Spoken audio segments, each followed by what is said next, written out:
বাস্তব জীবন। বাস্তব জীবন যেটা প্রবাসীদের মধ্যে অহরহ ভাবে ঘটে থাকে। প্রবাস জীবনটা আপনার কতদিন হয়েছে? এই তো 15 বছর গত হইতাছে। আলহামদুলিল্লাহ 15 বছর। আর যারা আমার ভিডিওটা দেখছেন, আমি সবাইকে একটা উদারত আহ্বান থাকবে যে আপনারা এই প্রবাসীর প্রতিটা ভিডিও দেখবেন। যদি দেখেন মানে অনেক কিছু আপনারা শিক্ষা নিতে পারবেন, কারণ বুঝতে পারবেন দুনিয়া সম্পর্কে ধারণা হইব না? হ্যাঁ। আচ্ছা, দুনিয়া সম্পর্কে ধারণা দিতে গেলে ভাই নামটা কি বলছেন? সেলিম ভাই। আমি কিন্তু বারবার আপনার দিকে যেতে আসেন। সেলিম ভাই এই যে দেখতে পাচ্ছেন, এটা একটা চিরা। আসলে আমাদের কথার সূচনাটা এখান থেকে হয়েছিল। দেখাই নিলাম আগে, দেখাই নিলাম কারণ জনগণ জানুক যে এই সিরাজের টি শার্টটা বাংলাদেশের প্রায়, আমি ক্যালকুলেটর নিয়ে যাচ্ছি, আপনি হিসাব করেন বাংলাদেশে কত টাকা আপনার বেতনটা পান। না না না, হিসাব একটু করেন না। না আমি করতাম। হ্যাঁ, আমি করতাম 333 150 বাইরে দেখাই। এটা মানে 50,100 টাকা বাংলাদেশের টাকা। 50,100 টাকা বাংলাদেশে যারা 20,000 টাকা ইনকাম করে না সেলিম ভাই, তাদের চলাফেরা দেখলে মনে করবেন যে 1 কোটি টাকা ইনকাম করে। মোটরসাইকেল, তার সেবা, তার চলাফেরাই অন্যরকম, তাদের গেটআপই অন্যরকম। তাদের আপনারা আমার সঙ্গে সহমত আছেন কিনা? হ্যাঁ, অবশ্যই আছেননি? হ্যাঁ, যে একজন প্রবাসী কতটুক দেশপ্রেমিক বলতে পারেন, ফ্যামিলি ভক্ত লোক বলতে পারেন, মানে ত্যাগী বলতে পারেন। 50,000 টাকা বেতন পাওয়ার পর এই যে এটা শীর্ষে, শুধু যে আপনি এটা না, কিন্তু আমিও আপনার জায়গা, কিন্তু আমিও, আমারও অনেক কাপড় চিরা আছে, আমি এগুলো পরে কিন্তু আসি। আমরা প্রবাসীরা এত কষ্ট করি আমরা। না, আমার কথা শুনেন, এই টি শার্টটা চেঞ্জ করলে কিন্তু করতে পারি, যে কোনো সময় করতে পারি, সমস্যা নাকি। কিন্তু চেঞ্জ করলাম, চেঞ্জ করে আমি ভালো গেটআপে আসলাম, কিন্তু দিন শেষে এই বাহারাইনি, এই প্রবাসে দিন শেষে আমরা কি ফকির, বাংলার এখন ফকির, গরিব মানুষ, দিনহীন গরিব মানুষ। আর বাংলাদেশের জন্য আপনি কি বাংলাদেশের জন্য আমি আর মানে আরেকটা পজিশন, ওই জায়গায় আরেকটা সিস্টেমের মধ্যে, ওই জায়গায় আমি আরেকটা গরিব মানুষ। মানে আমি মানে দুই ক্যাটাগরির গরিব হয়ে গেছি। হ্যাঁ, বাংলাদেশের জন্য গরিব, প্রবাসের জন্য গরিব, মানে দুনিয়া জাহান্নামে। না, দুনিয়া জাহান্নামে না, মানে এই দুনিয়াতে আমরা এমন প্রবাসীরা মানে আসছি যে আমরা সর্বক্ষেত্রে ফকির, মিসকিন যারা। আসল কথা, যারা প্রবাসে থাকেন, আমাদের মনের দুঃখটা অবশ্যই সেলিম ভাইয়ের কথা, আমার কথা, সবারই কথা, যারা প্রবাসে থাকে আসলে সবারই কথা একটাই, যে প্রবাসীরা বাহিরে যেভাবে মিসকিন, মানে গালফের ভাষায় যেটা বলে মিসকিন, বা আরবি ভাষায় বলে মিসকিন, আমরা বাংলা ভাষায় বলি যে ফকির বা অসহায়। অসহায় না, আমরা প্রবাসীরা যেভাবে দেশের বাহিরে অসহায়, দেশে এর থেকে বেশি অসহায়। মাত্র 17 বছরের মধ্যে 15 বছর কয়বার গেছেন? 4 বার গেছে। কত মাসের চলেছিল? প্রথম ছিল 4 মাসের, তারপরে 3 মাসের, তারপরে 4 মাসের, তারপরে 3 মাসের। 1 বছর। 17 বছরের মধ্যে 1 বছর থাকছেন। 17 দিনে, মানে 17 বছরের মধ্যে 1 বছর বাংলাদেশের মধ্যে থাকছেন। আর এটা হলো মেহমানদের তো মানুষ একজনের বাড়িতে গেলে অনেক আপ্যায়ন করে। আর আমরা ওই জায়গাতে গেলে, দেশে গেলে আরো ত্যাগ দেওয়া লাগে। এরই টাকার চাহিদা, দেশ থেকে আসছে ওইটা চাহিদা থাকে না। তো আমরা মানে পরিশেষে সেলিম ভাই, যারা দেশে আছেন এবং প্রবাসীর উদ্দেশ্যে বলেন, কিছু বলার একটু বলে দেন, যে একটা লাইন আসলে আমরা কিভাবে চলার প্রয়োজন। আসলে মানে আমরা যেভাবে চলার প্রয়োজন, আমরা যে এইভাবে ইনকাম করি, আমাদের যে ইনকাম সোর্স আছে, আমরা যেভাবে মানে সবকিছু ত্যাগ করে যে বাহিরে আসছি, আমাদের মানে অনেক সুন্দরভাবে চলার কথা, কিন্তু আমরা সেইভাবে চলতে পারি না কেন? একমাত্র ফ্যামিলির তাগিদে, মানে অন্যকে সুখী রাখতে গিয়ে, অন্যকে সুখী রাখতে গিয়ে। এখন আমি এখানে প্রবাসে কত না কষ্ট করি, কিন্তু ছোট ভাই ফোন করে বলে, ভাই এটা দেন, মানে একটা টেলিফোন, অথচ আমি চালাই নোকিয়া 10, ভাই চাই আইফোন। এখন ভাইয়ের এই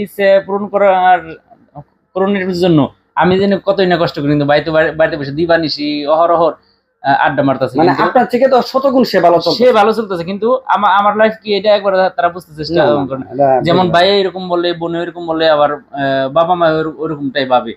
এখন ফ্যামিলির উদ্দেশ্যে কিছু বলেন। এখন প্রবাসীদের ফ্যামিলি, মানে আপনার ফ্যামিলি না, আমাদের ফ্যামিলি সবার উদ্দেশ্য করে একটা কথা। এখন আমি এখানে যা বেতন পাই, পুরো টাকাটা আমি বাড়িতে দিই, কিন্তু তারপর বাবা বলে, মায়ে বলে যে আমার ছেলের আরো বেতন আমাদের কাছে শেয়ার করে না।